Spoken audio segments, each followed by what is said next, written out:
You ever see a storm coming and know deep down nobody's going to listen until it's too late? That's exactly what happened on Magnolia Trace Drive. The craziest part? The guy who tried to protect everyone, Clinton Dorsey, ended up with a $50,000 fine. Yeah, you heard right. 50 grand just for building a dam that could have saved every house on the block. But the trouble didn't start with thunder. It started with silence, the heavy kind, where the sky feels like it's holding its breath and you know something bad's about to break loose. It was a regular night in Marietta, Georgia, kids wrapping up homework, parents flipping channels, nobody realizing their basements would soon turn into swimming pools. But Clinton, he saw it coming.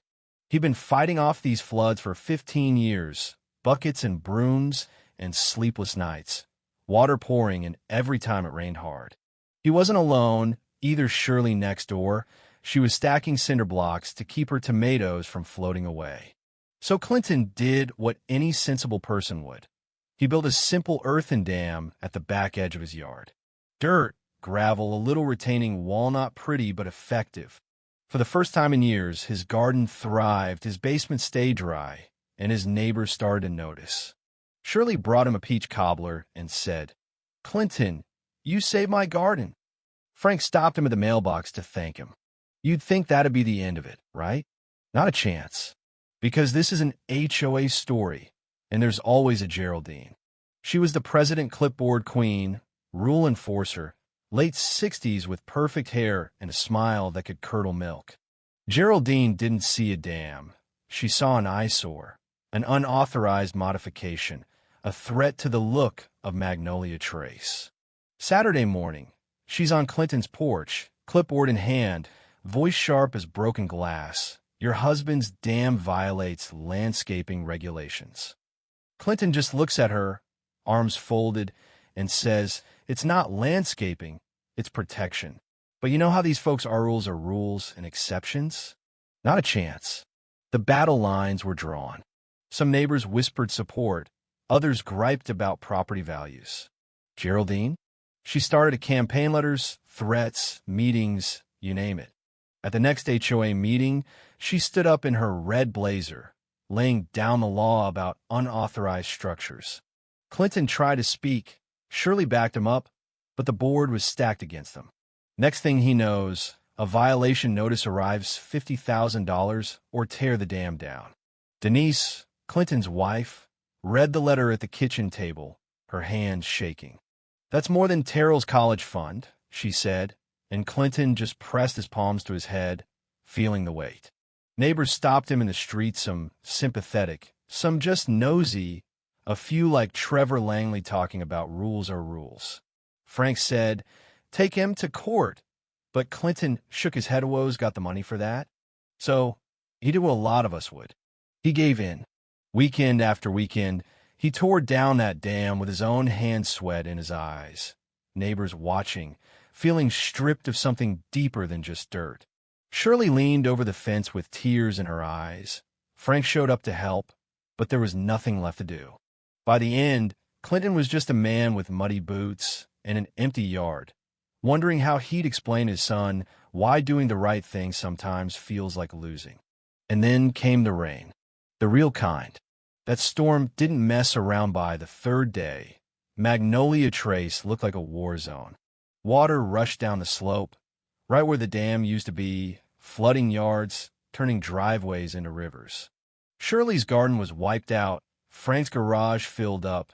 The Reynolds house, the lowest on the street, took water all the way to the porch.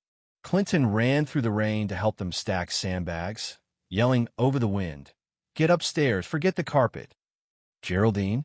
She was stuffing towels against her door, helpless for the first time. The system she defended so fiercely just failed. Storm drains turned into geysers. Lawns disappeared. Cars floated. It was chaos, pure and simple. By Sunday, when the water finally receded, Magnolia Trace was unrecognizable. Mud, debris, ruined furniture everywhere. Folks wandered outside like survivors, nobody talking about property values anymore. Neighbors gathered by the clubhouse tired, muddy, angry. Geraldine tried to hold it together, talking about emergency services, but nobody was listening. Clinton stepped up, voice shaking but steady. This wasn't about might, was about all of us. And now you're paying the price for a decision that never should have been made. Even Trevor stood silent, arms crossed, nothing left to say. After that, everything shifted. Clinton helped clean up, ripping out carpet, hauling debris, checking on neighbors. For the first time, people started to look out for each other, not just their lawns. Geraldine faded into the background, her authority washed away with the flood. Eventually, the neighbors asked Clinton to speak for them, not as some dictator, but as the guy who'd stood up when it mattered. "I'm not a politician," he told them, "but I care. If you want someone who'll fight for common sense, I'll do it, but only together." Even the folks who doubted him started to clap. And Geraldine? She finally showed up, raincoat wrinkled, voice small. "I only did what I thought was best." Clinton just looked at her and said, "Sometimes what's best isn't in a binder, it's in listening to the people who actually live here." She had no comeback. Magnolia Trace slowly rebuilt tarps, dehumidifiers, shared tools, neighbors helping neighbors. They petitioned the county for real drainage solutions, this time united, even Geraldine signing on. One evening, Clinton stood on his porch, Denise at his side, Terrell dribbling a basketball. The street was alive again, kids playing, adults swapping stories, everyone a little humbler, a little wiser. "Think we'll be ready for the next storm?" Terrell asked. Clinton just smiled. "We'll be ready, because now we're fighting together, not against each other." And that's what sticks with me. Rules matter, sure, but people matter more. Sometimes the person everyone tries to tear down is the one holding the line for the whole community. So if you've got a story like this, or a neighbor who did right but paid the price, drop your thoughts in the comments. What's justice in a place like Magnolia Trace? Where's the line between order and compassion? Let's talk about it. And hey, if you think stories like this matter, hit subscribe for more. But you know what they never tell you about storms like that? It's not just the mess they leave behind, it's the way everything feels different when the water finally drains away. That's how it was for all of us on Magnolia Trace. You'd see neighbors out in the street, boots caked in mud, hauling ruined furniture to the curb, and nobody was thinking about garden flags or whose grass was 2 inches too tall. People nodded at Clinton as he walked by, some with respect, others with a hint of shame, and a few who just couldn't meet his eyes at all. Shirley caught up to him first. Her kitchen was a disaster cabinet swelling, the floor a soggy mess. "I can't believe this happened," she said, voice cracking, mud on her sneakers. Clinton just patted her shoulder. "We warned them," he said quietly, and that was the truth. Frank was out in his garage, tossing wet boxes into a heap, old camping gear, waterlogged tools, boxes of photos, all wrecked. "At least Geraldine kept her rules," he joked bitterly, but there wasn't any real laughter in it. Even the folks who'd stood with Geraldine seemed rattled, like maybe all those regulations hadn't protected them from the one thing that really mattered. That week, the neighborhood was just different. You'd see little groups clustered together, some folks crying, some venting about the insurance, most just looking lost.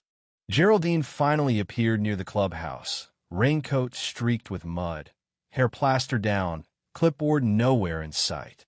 She tried to talk about cleanup and calling the county, but people weren't having it. Somebody shouted from the back, "You forced him to take down the dam." Others chimed in, their frustration boiling over. Geraldine tried to hold her ground. "We followed procedure," but Frank cut her off. "Procedure doesn't keep my garage dry. That dam did, and you tore it down." All eyes landed on Clinton. He wasn't planning to say anything, but sometimes silence feels heavier than any speech. He looked around at the tired, angry faces. "This flood wasn't just bad luck," he said, his voice raw. "It was a choice. You could have listened. Instead, you punished the one guy trying to keep us safe. Now look where we are." Even Trevor, who'd never backed down about the rules, just stood off to the side, not saying a word. Later that day, Clinton came home to find Denise and Terrell dragging out soggy carpet from the basement. Denise wiped her forehead, streaking it with dirt. "Could have been worse," she said, but Clinton could tell she was just trying to be strong for their son. He grabbed one end of the ruined carpet and helped her haul it to the street, determined not to let the setback break them. That evening, with the sun finally shining, the neighbors gathered for a meeting not in folding chairs, not with a gavel, just standing in a circle, tired and muddy and fed up. Frank said what everyone was thinking. "We can't let this happen again. If we don't change, the next storm will wipe us out." Shirley spoke up too. "We need somebody who cares more about people than paperwork." And there was all those faces turning to Clinton, looking for a leader when all he'd wanted was to be left alone to protect his family. He shuffled his feet, hands in his pockets. "I'm no politician," he said, "but I care about this place. If you want me to stand up for what makes sense, I'll do it. Not as some dictator with a clipboard, just as a neighbor." The applause wasn't loud, but it was real. Even Trevor managed to nod. Funny thing is, Geraldine showed up at the edge of the circle, looking lost for the first time since anyone could remember. She tried to explain herself. "I only did what I thought was best for the neighborhood." Clinton didn't snap at her, didn't gloat. He just said, "Sometimes what's best isn't written down. Sometimes you gotta listen to the people living here." She didn't have an answer for that. Maybe nobody did.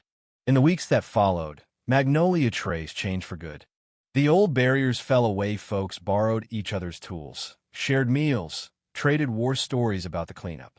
Even Geraldine signed a petition when the whole street pushed the county to finally fix the drainage problem. Clinton didn't rebuild his dam. Not right away, he didn't need to. Instead, he focused on making sure nobody in Magnolia Trace would ever feel alone the way he did that summer. Not on his watch. And the next time dark clouds rolled in, you could feel the shift. Neighbors checked on each other, stacked sandbags together, watched the sky as a team. Terrell asked his dad, "You think we'll be ready next time?" Clinton just squeezed his shoulder and said, "Yeah, because now we know fighting for each other is how you survive the real storms." But there's one last thing nobody ever agreed on who was right or wrong. Was Geraldine just doing her job, or did she go too far? Did the rules matter, or was it just about control? That debate still floats around whenever the rain starts up. Some say Magnolia Trace will never be the same. Others say that's the best thing that ever happened. What about you? Have you ever seen a community wake up only after a disaster? Do you think following the rules is always right? Or is there a time to stand up for common sense, even if it costs you? Drop your thoughts below, share your own stories, and if you want more real-life drama like Fizz, don't forget to subscribe.